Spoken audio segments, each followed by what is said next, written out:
It's Nick, and one of the things I love about food is how it connects across generations.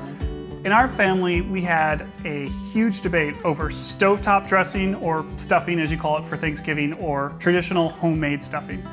My grandma grew up in the Great Depression, and she learned to make things from scratch, not waste anything, and that includes the turkey liver for your Thanksgiving dressing.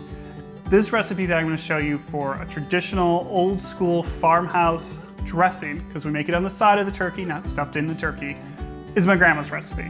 It's actually a half batch because it's a huge recipe. Just double it to make it the full batch. But this is my grandma's recipe. I love it. It's something her and I shared, and I hope you enjoy it too. So let's get cooking. The first step is to put a whole stick of butter in a big pan. Yes, a whole stick of butter. I told you this is old school farmhouse.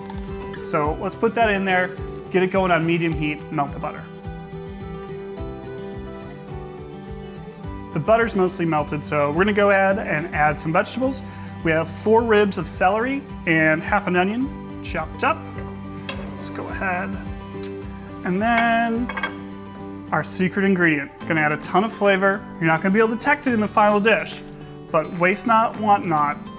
The turkey liver from your turkey, diced up fine, put this in. Mix this all up. Then we're gonna go ahead, season it generously with salt. I like kosher salt. And black pepper. If you have fresh cracked, that's better. But we're just gonna use some table grind.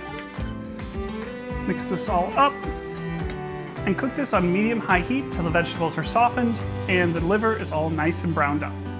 We've cooked everything in here till the vegetables are soft. Liver is nice and browned, so we're gonna go ahead, add in our breadcrumbs.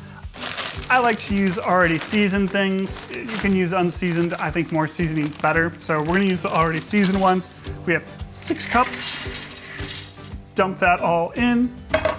Also, we're gonna add a little extra thyme because more seasoning's better.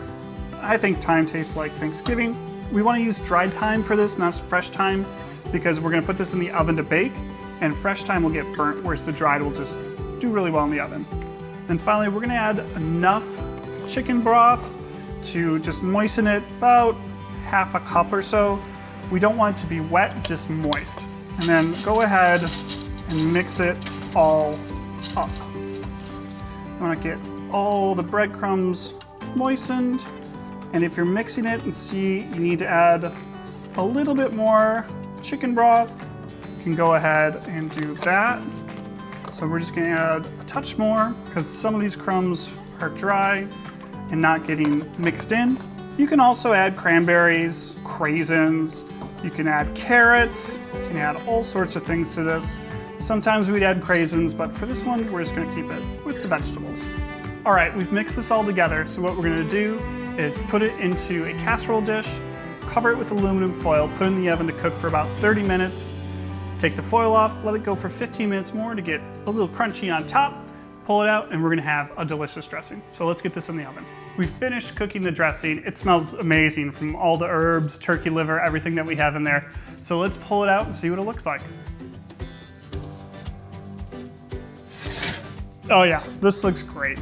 Everything's toasted brown on the top, but still got a lot of moisture in there from all the chicken broth we put in. It's gonna be great on the side of our turkey. Just take a look at that.